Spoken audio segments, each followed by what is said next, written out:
namanya. Terima kasih ya Tuhan. Kau luar biasa, Engkau indah. Kami bersyukur kalau hari ini kami bisa hadir dalam keadaan baik dan sehat. Kami tahu sepenuhnya karena anugerah-Mu yang sempurna. Dan Tuhan Yesus, hari ini kami datang dan kerendahan hati dengan kerinduan. Kami mengenal pribadi Tuhan lebih lagi. Mengenal isi hati Tuhan dan mengalami kuasa Roh-Mu. Maka itu Roh Kudus kami minta, biar Engkau yang jamah hati setiap dari kami. Agar setiap benih firman-Mu hari ini sungguh-sungguh berakar, bertumbuh dan juga berbuah di dalam diri kami. Kami adalah anak-anak Tuhan dan kami siap untuk mendengarkan-Mu. Di dalam nama Tuhan Yesus, semua yang percaya, mari kita sama-sama katakan amin. Kasih tepuk tangan yuk buat Tuhan kita yang luar biasa. Sebelum duduk, Bapak Ibu Saudara, sebelum duduk, boleh gak kita tos kiri kanan, kita bilang aku bersyukur kamu masih hidup hari ini. Nah, kalau udah baru boleh silakan duduk Bapak Ibu Saudara. Shalom semuanya. Coba 5 kali lipat lebih semangat lagi. Shalom semuanya. Wow, senang sekali bisa bergabung dengan GBI WTC Mangga 2. Saya lihat semuanya dalam keadaan semangat semuanya. Coba lihat kiri kanannya, semangat atau lesu loyo kiri kanannya. Merdeka ya, semangat semua di sini, luar biasa banget. Jadi saya mau ucapkan thank you so much untuk Bu Ati beserta dengan segenap leadership yang ada. Thank you buat kepercayaannya. Seingat saya ini kedua kalinya saya hadir di tempat ini. Jadi kalau ada yang mungkin baru pertama kali lihat saya, salam kenal. Saya Revi dari GBI Gilgal. Dan saya selalu senang ketika dapat kesempatan berbagi firman. Karena saya rasain firman memberkati dan mengubah saya. Dan saya percaya firman Tuhan juga akan berkati Bapak Ibu hari ini. Amin. Dan seingat saya, GBI WTC Mangga 2 itu orang-orangnya semangat. Seingat saya. Nah, maka itu sebelum kita mulai, kita tes dulu yuk semangatnya ya. Kita respon sama-sama Bapak Ibu Saudara. Ada amin? Ada haleluya?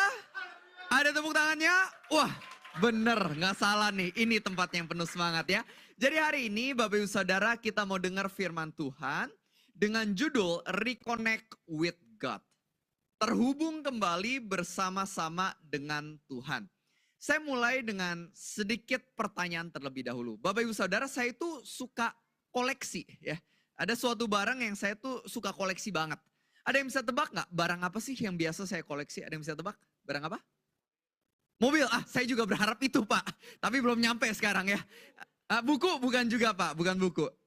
Sepatu bukan juga. Jam tangan bukan. Oke, saya kasih tahu deh. Saya suka koleksi yang namanya Lego. Tahu ya Lego ya. Nah, tapi jujur aja saya bukan orang sempurna. Jadi jujur saya ada beberapa Lego yang saya udah beli, saya bawa pulang. Saya udah buka kotaknya, dusnya, saya udah mulai bangun, tapi saya tidak menyelesaikannya Bapak Ibu. Ya jujur aja di rumah saya ada beberapa Lego yang setengah jadi. Ada truk Lego setengah jadi. Bangunan Lego setengah jadi. Ada beberapa Lego yang saya nggak kelarin Bapak Ibu Saudara. Nah tapi siapa di sini yang bersyukur karena Tuhan kita beda sama Revi Halim. Tuhan kita beda sama manusia. Manusia kadang memulai tapi tidak menyelesaikan. Tapi Tuhan kita ketika dia memulai, dia akan terus berjuang untuk menyelesaikannya. Makanya pada Filipi 1 ayat 6 dikatakan oleh Rasul Paulus, aku yakin sepenuhnya bahwa dia yang memulai pekerjaan baik dalam diri kita, dia akan menyelesaikannya sampai akhir, sampai hari Kristus Yesus. Tuhan kita, Tuhan Yesus, dia mau menyelesaikan apa yang dia mau mulai di dalam hidup kita. Ini berita baik buat setiap dari kita. Bahkan ketika kita lupain dia, ketika kita nggak setia, ketika kita berhenti, Tuhan kita akan terus berjuang supaya panggilan hidup kita bisa diselesaikan dengan baik. Maka itu hari ini kita mau belajar, seringkali ada 4 hal yang menghalangi kita dari keintiman sama Tuhan. Dan kita mau belajar satu persatu. Semuanya siap? Kita mulai dengan poin yang pertama. Yang pertama yang seringkali menghalangi kita dari keintiman dengan Tuhan dan menyelesaikan panggilannya adalah kegelapan. Coba semuanya kayak gini sambil bilang, gelap. Nah kegelapan seringkali berbicara soal dosa. Seringkali dosa yang merintangi hidup kita. Contoh, kita mau lihat tokoh Alkitab, ada seseorang namanya itu adalah Yakub. Coba semua katakan Yakub. Yakub ini terkenal sebagai seorang penipu, pendusta, pembohong. Ada nggak di sini yang suka bohong juga? Coba lihat kiri kanannya, muka bohong atau jujur nih kiri kanannya? Jujur ya, berasa sekali. Nah, tapi Yakub ini itu terkenal suka nipu. Kakaknya ditipu, papahnya ditipu, pamannya ditipu. Makanya dia jadi kabur, melarikan diri, bersembunyi. Nah, singkat cerita, Yakub ini sampai ke sebuah tempat namanya Yabok. Coba semua katakan Yabok. Yabok ini itu the place of destruction atau tempat penghancuran. Jadi karena Yakub dia melakukan dosa, dia suka nipu, dia kabur, suatu hari sampai tempat penghancuran, sampai Yabok. Nah, menariknya di sana tiba-tiba Tuhan muncul dalam rupa manusia dan mulai bergulat sama Yakub ini. Bapak Ibu Saudara pernah nonton aksi-aksi gulat WWE? Pernah nonton WWE? Oh pernah juga ya beberapa ya. WWE Smackdown gitu ya. Nah itu yang terjadi. Antara Yakub dan Tuhan mereka Smackdown gitu ya. Mereka wrestle. Dan singkat cerita ada sebuah momen. Yakub mulai bertanya sama Tuhan. Who are you? What's your name? Yakub mulai berusaha untuk mengenal pribadi ini. Dan di sini Alkitab mengatakan Tuhan memberkati Yakub lalu pergi. Dan di sana mulai terjadi suatu kebangkitan dalam diri Yakub. Dan Yakub mengatakan, aku mau ganti nama tempat ini. Nama tempat ini kuberikan nama Peniel. Coba semua katakan Peniel. Peniel artinya adalah wajah Tuhan. Kata Yakub, karena aku berjumpa Tuhan face to face di tempat ini. Nah pas saya dengar kisah Yakub, saya merasa ini tuh mirip sama kehidupan kita manusia. Seringkali kita manusia hidup di dalam dosa dulunya. Mungkin beda sama Yakub jenisnya. Kalau Yakub suka nipu. Mungkin dosa kita berbeda. Mungkin ada yang dikuasai dosa nafsu. Mungkin ada yang dikuasai kesombongan, iri hati. Mungkin beda-beda. Tapi siapa di sini yang pernah alami karena dosa kita, kita sampai tempat penghancuran juga. Kena dampak negatif karena dosa. Pernah alami gak Bapak Ibu Saudara? Pernah ya? Mungkin pernah. Nah ketika kita udah mengalami kehancuran karena dosa, Tuhan kita baik loh. Tuhan datang menemui kita, kasih tahu firman-Nya, berusaha menyadarkan kita. Tapi mungkin di awal kita masih bergulat sama Tuhan. Masih belum mau sungguh-sungguh percaya, belum mau sungguh-sungguh taat awalnya. Tapi ketika kita kayak Yakub, mulai berusaha mau kenal pribadi Tuhannya, mulai mau percaya sama Tuhannya, mulai mau ikut Tuhannya. Di situ hidup kita mulai pulih sama seperti Yakub. Dan di sana kita sadar ternyata dampak negatif karena dosa kita seringkali Tuhan justru mau pakai buat tempat kita sadar berjumpa Dia dan mengalami perubahan hidup. Amin. Saya mau kasih sebuah kisah nyata. Boleh saya cerita sedikit? Boleh? Kalau nggak boleh nggak apa-apa, saya tetap cerita juga. Jadi ini sebuah kisah nyata, ada seorang namanya Ferry. Ferry ini dia adalah seorang yang kasar sama istrinya, sama keluarganya. Dan dia suka pakai obat-obatan terlarang. Nah singkat cerita suatu hari dia ketahuan sama polisi, ketangkep dan masuk ke dalam penjara Bapak Ibu Saudara. Enak gak sih penjara? Gak enak. Jadi dalam penjara ini si Ferry merasa dia jatuh ke titik terendah. Dia takut sekali. Dan singkat cerita untungnya ada seorang yang rangkul dia di penjara, tahanan lain. Dan dia bilang gini, bro kalau lu butuh apa-apa kasih tahu gue aja. Gue brother lu, gue bakal nolongin lu. Jadi si Ferry gak kenal ini orang siapa, tapi ya dia lumayan bersyukur lah. Setidaknya ada teman baru di sana, dia lebih merasa tenang. Nah tapi ketika menjalani kehidupan di tahanan ini, dia ngeliat si orang ini, teman barunya dia ini, itu ramah sekali, penuh sukacita, tenang orangnya. Padahal masa tahanannya lebih lama daripada si Ferry.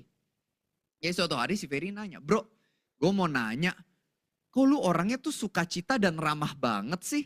Apa sih rahasianya? Terus orang ini bilang, oh itu gara-gara aku tuh baca firman bro. Dia bilang gitu. Nah si Ferry awalnya gak percaya. Dia mikir, hah masa baca firman bisa kayak gitu? Gak mau dia tetap gak mau baca firman. Tapi seiring berjalannya waktu dia lihat orang ini terus seramah sekali penuh sukacita. Lama-lama si Ferry makin penasaran. Akhirnya si Ferry mulai mau baca firman juga. Mau mulai mengenal Tuhan juga, mulai doa juga, mulai ibadah juga. Singkat cerita akhirnya si Ferry Dia sadar ngalamin Tuhan, berubah, bertobat. Ketika keluar dari penjara, dia tinggalin semua dosanya, gak mau balik ke dosa lama. Dia mulai sayang sama istri, bahkan pelayanan di gereja, keliling ke kota-kota, kesaksian tentang kebaikan Tuhan. Dan dia memberikan statement bagus banget, dia bilang kayak gini, saya bersyukur saya masuk penjara, karena disitulah Tuhan menangkap dan mengubah hidup saya. Pas saya dengar kisah ini, sama ya kayak Yakub. Nah sama, begitu pula dalam hidup kita. Kita juga bisa alami apa yang Yakub dan Ferry alami. Meskipun dulunya kita hidup dalam dosa, kalau hari ini meskipun kita pernah mengalami dampak negatif, kalau kita mau mulai mengenal Tuhan, kita akan lihat Tuhan bisa ubah keadaan kita. Sehingga kita mulai mengenal Tuhan dan kita mulai menjadi pribadi yang baru. Gak jadi kutuk lagi, melainkan bisa jadi berkat buat banyak orang. Amin. Kasih tepuk tangan yuk buat Tuhan kita yang luar biasa. Kita angkat tangan kanan yuk, angkat tangan kanannya, angkat tangan kanannya. Tepuk pundak teman sebelah kanan bilang bro, tobat bro, makanya tobat bro. Oke, itu poin yang pertama. Nah poin kedua, yang seringkali merintangi kita dari keintiman dengan Tuhan dan juga maksimal adalah ketidakpercayaan. Ketidakpercayaan. Di Bilangan 13 waktu itu diceritakan Musa mengutus 12 pengintai. Ada berapa pengintai? 12. Nah habis itu 10 pengintai bilang ke Musa gini, Musa kita jangan pergi. Bahaya di situ banyak raksasa. Kita kayak belalang, kita pasti mati. 10 pengintai merasa gak bisa. Tapi 2 pengintai yang lain, Yosua dan Caleb mengatakan, Musa ayo kita maju karena kita akan menang. Nah 2 laporan berbeda nih. Pertanyaannya gini, emangnya yang dilihat Yosua dan Caleb sama yang dilihat 10 pengintai itu, apakah raksasa yang berbeda atau yang sama? Sama, keadaan mereka sama. Tapi kok ada satu kubu gak percaya, satu kubu percaya. Padahal mereka semua alami keajaiban yang sama loh. Ya kan, mereka alami yang namanya di padang gurun ada roti dari langit. Keajaiban gak? Bapak ibu saudara pernah gak tangan lagi gini plek jatuh, bretok, mako gitu, pernah gak? Belum pernah ya Pak, ini bagus nih jawabannya bukan enggak, belum. Suatu hari bisa terjadi Pak. Nah kalau saya juga pernah tangan kayak gini plek, gak jatuh roti, plek jatuhnya tai burung pernah itu. Ya kan, ini mukjizat loh roti dari langit kan. Air dari batu, tiang awan, tiang api, itu mukjizat. Mereka semua alami. Tapi kenapa 10 pengintai tetap gak percaya? Karena sekali lagi, mereka semua alami keajaiban yang sama. Punya tantangan yang sama. Tapi kedekatan sama Tuhannya itu beda. Yosua dan Caleb beneran punya hubungan sama Tuhan. Sedangkan 10 pengintai ini gak benar-benar dekat sama Tuhan. Makanya sulit buat percaya. Nah sama nih, misalnya GBI, WTC, Mangga 2 semuanya alami keajaiban dari Tuhan. Ketika Tuhan adain keajaiban, buat gereja ini semuanya lihat. Tapi kan di rumah masing-masing kalian yang tahu seberapa kamu saat teduh sama Tuhan. Ada yang di rumah beneran doa sama Tuhan, ada yang di rumah gak doa sama Tuhan. Ada yang di rumah suka baca firman, ada yang di rumah sukanya baca lambe turah. Beda nanti kualitasnya. Ketika Tuhan kasih janji yang baru, orang yang beneran kenal sama Tuhan bisa lebih mudah percaya. Tapi kalau misalnya dikasih janji yang baru, orang itu sama ini gak deket sama Tuhan, sulit buat dia percaya. Kita lebih mudah percaya sama orang yang beneran kita kenal. Contoh, Bapak Ibu Saudara sukanya makan apa di sini? Makan apa sukanya? Nasi campur ya, misalnya ada tukang nasi campur, aku gak kenal. Terus dia bilang gini, Revi kamu pergi deh ke Bogor, nanti di situ kamu dapat 10 juta misalnya. Saya percaya gak? Belum tentu, orang gak kenal. Males banget ke Bogor nyetir 2 jam. Saya juga gak kenal sama dia. Saya sulit buat percaya. Tapi beda kalau papa saya yang suruh saya. Misalnya papa saya bilang, Revi kamu ke Bogor nanti ada 10 juta kamu ambil. Saya akan lebih mudah percaya. Kenapa? Karena itu papa saya. Saya kenal dia. Saya bisa percaya sama dia. Saya tahu track record dia. Nah sama dengan kita dengan Tuhan. Pertanyaannya, seberapa kamu percaya sama Tuhan? Ditentukan seberapa kamu punya pengenalan akan Tuhan tersebut. Di Alkitab waktu itu ada namanya Maria dan Marta. Tuhan Yesus datang ke rumah Maria dan Marta. Dan habis itu Marta sibuk nih pelayanan nih. Dia lagi nyapu-nyapu, siapin piring gitu ya, nyuci gitu ya. Habis itu si Maria malah duduk di bawah kaki Tuhan Yesus. Dengerin Tuhan Yesus yang lagi berbicara. Si Marta eksmosi dia. Dia bilang, Yesus suruh tuh si Maria bantuin saya. Tapi Tuhan Yesus malah bilang gini, Marta, Marta, kamu sibuk karena banyak hal. Tapi Maria sedang menikmati bagian terbaik yang gak bisa diambil daripadanya. Tuhan Yesus negur Marta bukan karena kerja salah. Kerja salah gak? Pelayanan salah gak? Gak salah. Pelayanan kerja gak salah. Tapi masalahnya adalah ketika Yesus mau ngomong, Marta malah sibuk kerja, gak dengerin. Itu masalahnya. Nah sama halnya dalam hidup kita, kita mau kerja, kita pelayanan gak salah, itu bagus. Tapi tetap harus punya waktu saat teduh. Jangan merasa terlalu sibuk sampai-sampai gak ada waktu buat dengerin Tuhan. Kalau kamu terlalu sibuk gak ada waktu dengerin Tuhan, percaya deh. Pas lagi kerja sama pelayanan, pasti capek terus, stres terus, burnout terus, komplain terus. Gak bisa maksimal endingnya. Tapi kalau misalnya di tengah kita kerja keras, kita punya waktu saat teduh yang baik. Pas kita kerja, pasti lebih ada sukacita. Pasti lebih ada hikmat. Pasti lebih ada maksimal. Maka itu mulai hari ini Bapak Ibu Saudara, datang ke Tuhan sehari-hari. Penting loh. Banyak orang kenapa jarang saat teduh? Mereka pikir gini, saat teduh buang-buang waktu. Padahal sebenarnya kenyataannya Tuhan bisa melakukan jauh lebih banyak dalam 5 menit dibandingkan kita berjuang sendirian selama 5 tahun. Kita saat teduh itu bukan buang waktu, melainkan menghemat waktu. Kalau kita kerja sendirian tanpa pertolongan Tuhan, kalau Tuhan gak buka pintunya, kita mau kerja keras 5 tahun juga gak ada hasilnya Bapak Ibu Saudara. Tapi kalau Tuhan mau buka pintu, kita lakukan anggapannya semampu kita aja. Tuhan bisa adain keajaiban-keajaiban yang gak pernah kita bayang di otak kita. Amin. Kita angkat tangan kiri yuk, angkat tangan kiri, angkat tangan kirinya. Tepuk pundak teman sebelah kiri bilang, sis, makanya percaya beneran sama Tuhan sis. Oke, itu poin yang kedua Bapak Ibu Saudara. Sekarang kita lanjut, poin yang ketiga. Yang seringkali merintangi kita dari yang namanya keintiman dan maksimal bersama Tuhan adalah kegagalan. Di Amsal 24 ayat 16 dikatakan orang benar jatuh 7 kali tapi dia bangkit kembali. Ternyata orang benar bukan dia yang gak pernah jatuh. Orang gagal adalah orang benar adalah dia yang meskipun udah pernah jatuh, dia bangkit lagi dan melangkah lagi bersama-sama dengan Tuhan. Di Alkitab waktu itu ada seorang yang pernah mengalami keterpurukan karena kegagalan. Namanya adalah Samuel. Coba semua katakan Samuel.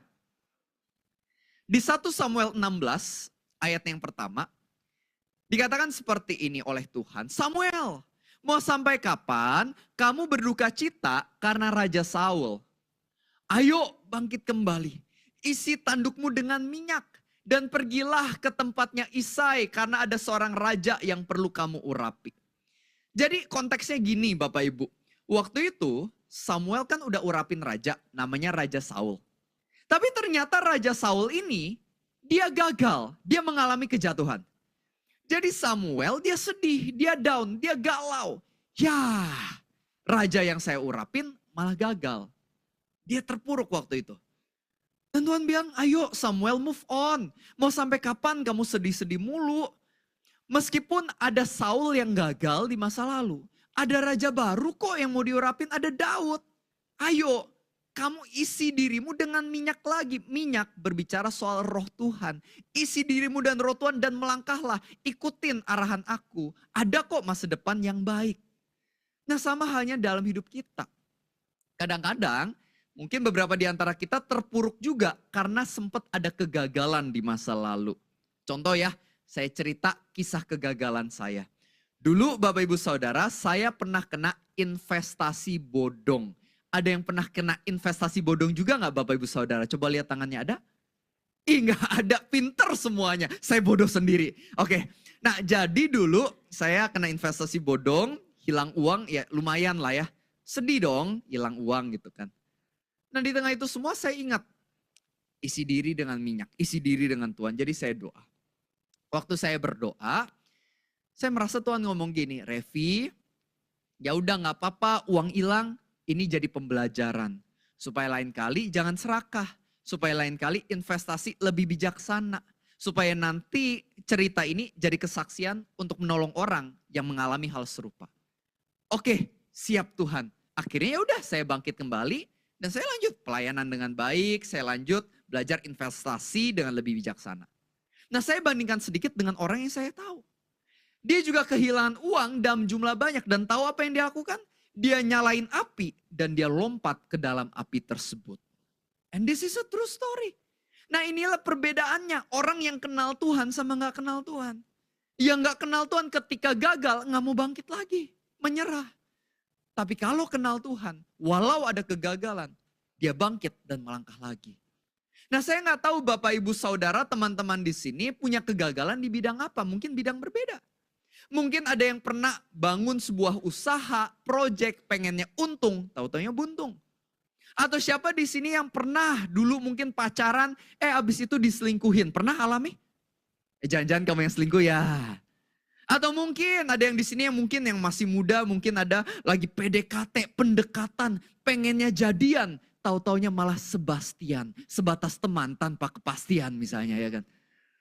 Ya mungkin karena kegagalan-kegagalan ini kita jadi merasanya aduh kayaknya gak mungkin deh saya punya usaha yang baik. Kayaknya gak mungkin deh saya punya hubungan yang baik. Tapi hari ini Tuhan pengen ingetin kepada setiap dari kita bahwa masa depan kita gak ditentukan masa lalu kita.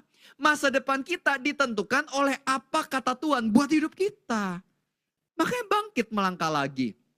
Saya kasih sedikit ilustrasi. Bapak Ibu Saudara pernah naik mobil kan ya? Pernah ya naik mobil. Lebih besar kaca depan atau kaca spion? Kaca depan dong ya. Karena sepanjang kita nyetir harusnya mayoritas waktu lihatnya kaca depan. Supaya kita bisa melaju dengan baik.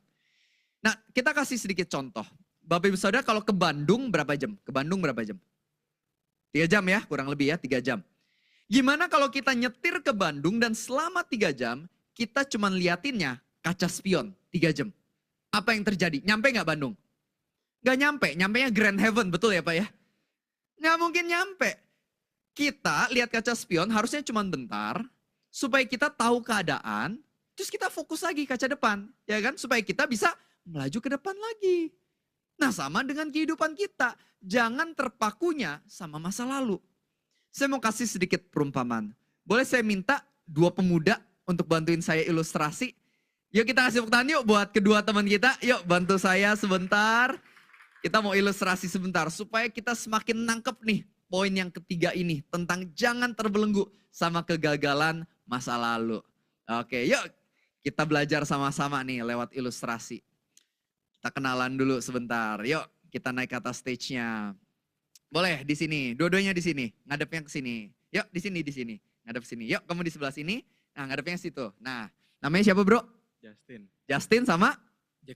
Justin sama Jackson. Nah Justin dan Jackson kita mau lomba lari. Kira-kira Bapak Ibu Saudara yang menang Justin atau Jackson? Jackson, oke Jackson. Nah Jackson coba kamu ngadepnya ke sana. Nah kamu gak boleh madep ke belakang ya, madepnya ke sana terus ya. Jadi kamu jalannya mundur, kamu jalannya maju. Ya, kamu jangan ngintip ya. Oke, nah kita mau lomba lari nih. Ini kita serius banget ya Justin Jackson. Ini mempertaruhkan harga diri soalnya. Oke, siap ya Justin Jackson ya. Kita coba lari ya sampai ya sekitar bendera situ lah ya. Oke, siap ya. Kita hitung sampai 3 ya. 1, 2, 3, ayo lari. Oke, yuk kita tepuk tangan ya buat mereka. Silakan boleh duduk lagi ya. Nah, kalau misalnya kita lihat sebenarnya Justin ini bisa lari dengan jauh lebih mudah ya kan. Jauh lebih cepat dibandingkan si Jackson. Karena Jackson ini mandangnya ke belakang. Makanya dia mau lari juga susah buat maksimal. Ini gara-gara pendek aja. Kalau misalnya jauh 1 kilo, wah Justin pasti menang jauh ya kan. Nah sama halnya dengan hidup kita. Kalau Bapak Ibu Saudara mau maksimal, letakkan pandangan kamu ke depan dan bukan ke masa lalu. Masa lalu ada cuman untuk kita renungkan sebentar, pelajari. Tapi kembalikanlah fokus kita ke depan, ke janji Tuhan yang tersedia buat kita. Amin. Kita tepuk tangan buat Tuhan kita yang luar biasa. Kita angkat tangan kanan, angkat tangan kanannya. Tepuk pundak teman sebelah kanan, bilang bro, move on bro, move on. Ya, poin yang terakhir, poin keempat, Bapak Ibu Saudara yang seringkali merintangi, menghalangi kita dari keintiman dan maksimal sama Tuhan adalah yang namanya kemustahilan. Kemustahilan. Saya pengen kasih sebuah gambar, bisa tampilin gambarnya. Bapak Ibu Saudara, ini adalah lukisan yang cukup terkenal. Digambar oleh seorang pelukis ternama dan nama dari lukisan ini adalah checkmate atau skakmat. Kalau kita perhatikan gambar ini, pada bagian sisi yang satunya ini ada namanya setan ya, yang lagi pakai baju warna hijau itu setan dan sedang melawan manusia dalam permainan catur waktu itu. Dan kalau kita lihat keadaan boardnya, kelihatannya setan ini lagi menang nih. Dan setan ini kelihatan mukanya sangat amat yakin, mukanya udah songong sekali. Sedangkan si manusianya ini kelihatannya frustrasi, kelihatannya stres banget nih lagi kalah gitu. Nah ini adalah lukisan yang cukup terkenal. Dan waktu itu lukisan ini dipajang di sebuah museum yang ada di Eropa. Suatu hari datang seorang grandmaster catur. Ketika grandmaster catur ini melihat lukisan ini, dia diam di depan lukisan itu. Dia lipat tangannya dan raut wajahnya kelihatan banget dia lagi mikir keras. Karena mungkin kalau kita lihat papan catur ini, kita kan mungkin gak jago-jago amat catur, jadi ya kita gak gitu ngerti lah, kayak biasa aja gitu kan. Tapi bagi grandmaster catur, dia ngelihat board catur ini, bagi dia sangat menarik. Dia perhatikan, dia perhatiin. Dan di tengah dia yang lagi berpikir, tiba-tiba matanya terbuka lebar, mimik wajahnya kelihatan terkejut, dan tiba-tiba dia lari keliling museum itu. Dan berseru kepada orang-orang, it's not checkmate, it's not checkmate. The king still has one more move. Ini belum skakmat, sang raja masih punya satu cara lagi supaya dia bisa menang. Ternyata apa yang dikira skakmat belum sungguh-sungguh skakmat. Masih ada jalan keluarnya. Nah Bapak Ibu Saudara, ketika saya mendengar kisah ini, saya merasa sama dengan hidup kita bersama Tuhan. Kadang-kadang kita merasa keluarga saya udah skakmat, kesehatan saya udah skakmat, pekerjaan saya udah skakmat. Tapi hari ini aku pengen ingetin kita punya raja di atas segala raja yang masih mampu membuka jalan di mana tadinya kelihatannya gak ada jalan. Makanya jangan menyerah di dalam keadaan kamu. Di dalam Alkitab, ada seorang namanya Gideon. Coba semangatan Gideon. Gideon waktu itu dibilang sama Tuhan, kamu tuh pahlawan. Gideon bilang, enggak Tuhan, saya tuh sukunya paling kecil. Saya juga tuh paling kecil, paling muda, gak bisa Tuhan, saya lemah. Tapi kata Tuhan, enggak, kamu tuh benar pahlawan, saya mau pakai. Akhirnya setelah diyakinkan oleh Tuhan, Gideon mau maju berperang. Pasukannya Gideon ada 32.000 orang. Sedangkan musuhnya menurut para ahli teologi minimal ada 100.000 pasukan musuh. Nah kita matematika sebentar ya Bapak Ibu Saudara. Coba lihat kiri kanannya, pinter gak matematikanya kira-kira nih? Pinter ya, nah, kita tes sebentar nih. 32.000 sama 100.000, banyakan mana? 100.000 dong ya.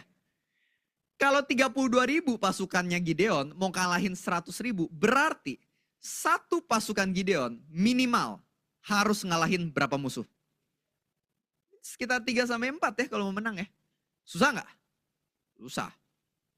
Tapi Tuhan bilang gini, Gideon masih kebanyakan. Kurangin. Dari 32.000 jadi cuman 10.000. Sekarang kita matematika lagi. 10.000 kalau mau lawan 100.000 berarti satu pasukan Gideon harus ngalahin berapa musuh? 10. Makin susah gak? Makin susah. Tapi Tuhan masih bilang, kebanyakan Gideon, kita pangkas lagi. Lihat, ada sungai, suruh mereka minum. Yang minumnya pakai tangan, kamu pisahin. Yang mulutnya nyemplung ke sungai, kamu pisahin. Ternyata yang mulut nyemplung ke sungai, 9.700. Yang pakai tangan, 300. Kalau kita jadi Gideon, Bapak Ibu Saudara, kita berharap maju berperang dengan yang mana? 9.700 atau 300? 9.700 dong, ya kan? Sama, pasti Gideon juga mikirnya gitu kan. Tapi Tuhan bilang, enggak Gideon, bukan dengan 9.700. Justru 9.700 suruh pulang. Kamu maju cuman dengan 300. Bisa bayangin gimana rasanya jadi Gideon? Itu kaki lemes pasti ya kan. Jantung rasanya jatuh ke bawah ya kan. Itu yang dialami Gideon. Tapi apa yang terjadi? Ketika Gideon maju, dia menang tanpa mengangkat pedangnya. Mukjizat beneran terjadi. Tuhan bilang ke Gideon, Gideon, ini jumlah yang tepat. Kenapa? Karena dengan begini, ketika kalian menang, kalian tahu. Bukan kalian menang karena kehebatan kalian, tapi kalian menang karena kuasaku. Nah sama. Seringkali kita berpikir mustahil adalah akhir dari segalanya. Padahal kemustahilan adalah setup dari keajaiban Tuhan. Yang namanya kemustahilan justru adalah awal mula Tuhan mau melakukan sesuatu yang ajaib dan besar. God can do more with your less than what you can do with your more. Tuhan bisa melakukan jauh lebih banyak ketika keadaanmu kelihatannya berkekurangan. Percaya sama Tuhan kita, kemustahilan adalah titik mula. Tuhan bisa membuat kesaksian baru di mana kita bisa memberkati banyak orang lewat kesaksian yang kita miliki. Amin. Kita angkat tangan kiri yuk, terakhir kalinya angkat tangan kiri. Tepuk pundak teman sebelah kiri bilang, sis, jangan nyerah walau kesannya mustahil sis. Saya tutup satu cerita terakhir, boleh saya minta pemain keyboard buat bantu saya. Bapak Ibu Saudara, hari ini kita belajar 4 hal ya. Tantangan yang seringkali menghalangi kita dari berjalan bersama Tuhan. Kadang ada yang namanya kegagalan, ketidakpercayaan. Mungkin ada juga yang namanya kegagalan dan juga ada yang namanya kemustahilan. Tapi hari ini kita belajar bahwa apapun tantangan-tantangan ini yang kita alami, Tuhan selalu akan berusaha menolong kita supaya kita pulih, melangkah kembali dan menjadi lebih dari seorang pemenang. Saya tutup dengan this one last story, sebuah kisah nyata. Di Amerika, ada seorang ayah bernama Frank. Frank ini dia tinggal di San Diego dan dia punya seorang anak. Anaknya ini sebenarnya udah lumayan tua juga, umurnya sekitar 32 tahun waktu itu. Tapi anak dari Frank ini terikat dengan yang namanya obat-obatan terlarang. Jadi anaknya ini pakai obat-obatan terlarang terus hingga suatu hari anaknya kabur dari rumah. Dia ninggalin papanya, dia ninggalin Frank. Dia pergi dari San Diego, pergi ke kota Denver dan menetap di sana. Setelah beberapa waktu, sang ayah, si Frank ini, dia mikir, anak saya udah lama pergi ke Denver sendirian, gak punya pekerjaan, gak punya uang, dan terikat obat terlarang. Kalau dibiarin terus, pasti sekarang dia udah jadi homeless, tinggal di pinggir jalan, dan kalau dibiarin dia bisa mati. Jadi si ayah, si Frank dia mikir, saya harus selamatin anak saya. Jadi dia tinggalin San Diego dan dia pergi ke Denver untuk mencari anaknya tersebut. Dia datang ke sebuah gereja yang memang terkenal suka bantuin para homeless, para orang-orang di pinggir jalan. Dia kasih tunjuk foto anaknya, dia kasih nama anaknya. Dia bilang, tolong bantu saya. Anak saya pasti udah jadi homeless, saya harus temukan dia. Akhirnya gereja ini mau bantu. Mereka cari dan akhirnya ketemu. Bener, di pinggir jalan keadaannya. Dan ketika ketemu, anak dari si Frank ini dalam keadaan ya mabuk-mabukan karena obat terlarang. Ketika ketemu sama Frank, ketika ketemu ayahnya, si anak ini langsung bergegas melarikan diri. Tapi papanya ngejar dari belakang dan dipeluk dari belakang sambil nangis. Si Frank ini dia ngajakin anaknya pulang. Tapi anaknya tetap gak mau pulang. Akhirnya si Frank berpikir, oke, kalau misalnya anak saya gak mau pulang sama saya, kalau gitu saya yang bakal menemani dia, tinggal sama dia. Jadi si Frank akhirnya ketika ngelihat anaknya tinggal di pinggir jalan, ya udah dia ikut tinggal di pinggir jalan. Ketika anaknya cari makanan di tempat sampah, dia ikut cari makanan di tempat sampah. Sampai akhirnya setelah sekitar 1 minggu, si anak ini jatuh sakit karena gaya hidupnya gak jelas seperti itu. Jadi si Frank membawa anaknya masuk ke rumah sakit untuk dirawat. Tapi bahkan ketika dirawat, anak ini malah mencuri uang, kabur dari rumah sakit demi beli obat terlarang. Bobrok sekali anaknya. Tapi di tengah ini semua si Frank tetap bertekad sampai akhir. Saya akan tunjukkan kasih sayang saya ke dia. Dengan harapan suatu hari dia bisa sadar dan mau kembali pulang bersama saya. Dan ini terus yang Frank lakukan sampai akhirnya anak ini meninggal oleh karena penyakitnya. And this is a true story. Ketika saya mendengar kisah ini saya teringat aja sama firman Tuhan. Bukankah firman Tuhan yang mengatakan kalau seorang bapak di bumi aja yang tahu namanya berbuat dosa bisa sebegitunya sayang sama anaknya, sebegitunya memberikan yang terbaik untuk anaknya. Bukankah lebih lagi Bapa di sorga sayang sama anaknya dan memberikan yang terbaik untuk anaknya. Ketahuilah Bapa kita Yesus yang dia lakukan jauh lebih besar dari apa yang Frank lakukan. Frank dia pindah dari San Diego pergi ke Denver untuk cari anaknya. Tapi Tuhan kita lebih luar biasa. Dia rela tinggalin surga dan dia datang ke dunia untuk mencari kita yang terhilang. Sama seperti Frank yang hidup seperti anaknya, tinggal di kolong jembatan, makan dari tempat sampah. Tuhan Yesus lebih luar biasa. Dia rela datang sebagai manusia, hidup sebagai manusia. Bisa bayangin gak? Tuhan yang gak pernah terbelenggu ruang dan waktu, mengizinkan dirinya terbelenggu ruang dan waktu demi kita. Dia yang gak perlu menderita, dia rela menyerahkan dirinya menderita, bahkan mati di atas kayu salib untuk menebus dosa kita, untuk menunjukkan betapa besar kasihnya buat orang-orang berdosa kayak kita. Dengan harapan suatu hari nanti kita sadar dan kita mau kembali tinggal bersamanya. Karena kita tahu ternyata hidup jauh dari Tuhan tuh gak enak, ternyata membinasakan. Kalau saya cari sukacita sejati, ketenangan sejati, kemenangan sejati, kuncinya hanya ada pada Bapa kita di sorga, yaitu Yesus Kristus. Hari ini Bapak Ibu Saudara, saya gak tahu keadaanmu, tapi satu hal yang saya doakan adalah untuk setiap dari kita kembali sama Tuhan, reconnect with God. Karena tanpa Tuhan, percayalah, kita gak akan melihat keajaiban yang disediakan.